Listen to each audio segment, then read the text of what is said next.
ہمارے پاس یہ ایک 12 کلو گرام کا ماس ہے جو کہ اس میز پر رکھا ہوا ہے. اس کے ساتھ پولیس کی مدد سے 2 اور ماس جڑے ہوئے ہیں، بائیں جانب 3 کلو گرام کا اور دائیں جانب 5 کلو گرام کا. اور یہاں رگڑ کی قوت بھی موجود ہے جو برابر ہے 0.1 کے.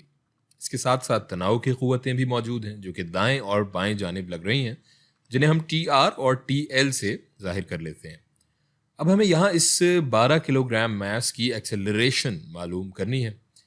اب یہ ایک نسبتاً مشکل سوال ہے، لیکن ہم اسے آسان طریقے سے حل کرنے کی کوشش کریں گے، جیسا کہ ہم پچھلی ویڈیوز میں کرتے ہوئے آ رہے ہیں. ایسا کرنے کے لیے ہم ان تمام ڈبوں یا میسز کو ایک ہی سسٹم کا حصہ سمجھ لیں گے اور اس سسٹم کی ایکسلریشن ہم معلوم کریں گے.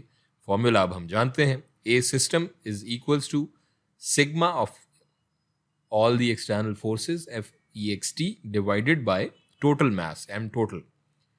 اس فارمولے کے مطابق یہاں تمام ڈبوں یا میسز کی ایکسلریشن کا میگنیٹیوڈ برابر ہے، اسی لیے یہاں یہ رسی نہیں ٹوٹ رہی ہے، اور اسے ہم واضح کر چکے ہیں پچھلی ویڈیو میں بھی تفصیل سے.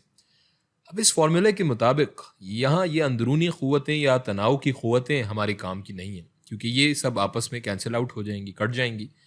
سوال یہ ہے کہ ہمارے پاس یہاں کون سی بیرونی قوتیں ایکسٹرنل فورسز موجود ہیں. تو جو قوت اس سسٹم کو حرکت میں لا رہی ہوگی وہ اس 5 کلو گرام میس کی کشش ثقل کی گریوٹی کی فورس ہوگی، اور یہی اس سسٹم کو اس سمت میں لے کر جا رہی ہوگی. سو اس کو ہم یہاں اس فارمولے میں ڈال لیتے ہیں.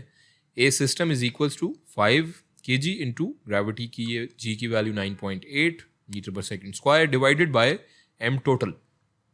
یہاں ایک بیرونی قوت موجود ہے جو کہ حرکت کی مزاحمت کر رہی ہے، اور وہ ہے اس 3 کلو گرام کی کشش ثقل کی قوت جو کہ اسے نیچے کی جانب کھینچ رہی ہے، اور اس کی قدر منفی ہوگی.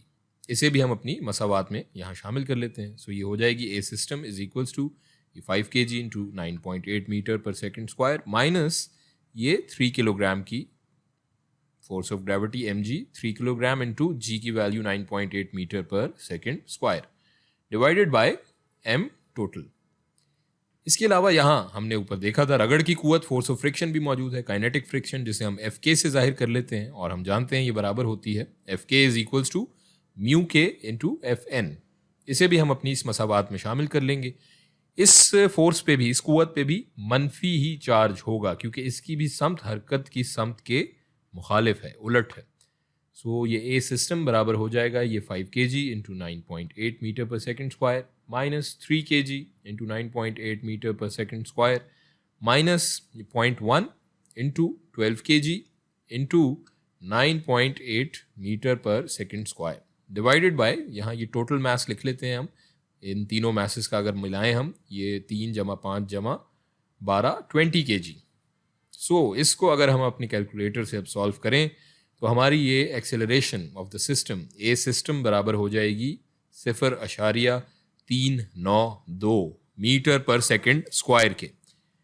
سو یہ ایک بہت آسان طریقہ ہے جس سے ہم ایکسیلریشن نکال سکتے ہیں، لیکن یاد رہے کہ یہ ایک پورے سسٹم کی ایکسیلریشن ہے.